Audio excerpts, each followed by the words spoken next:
Mocs learn by igniting curiosity and excelling together.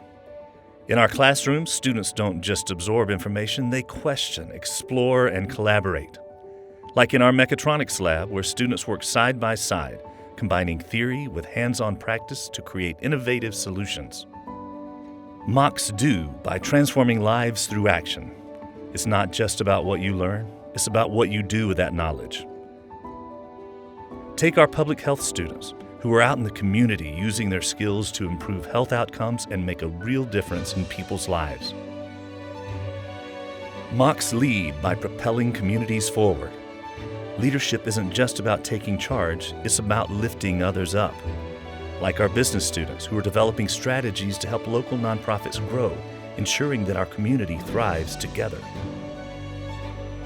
At UTC, we learn, we do, and we lead. Together we make an impact, on campus, in our communities, and beyond.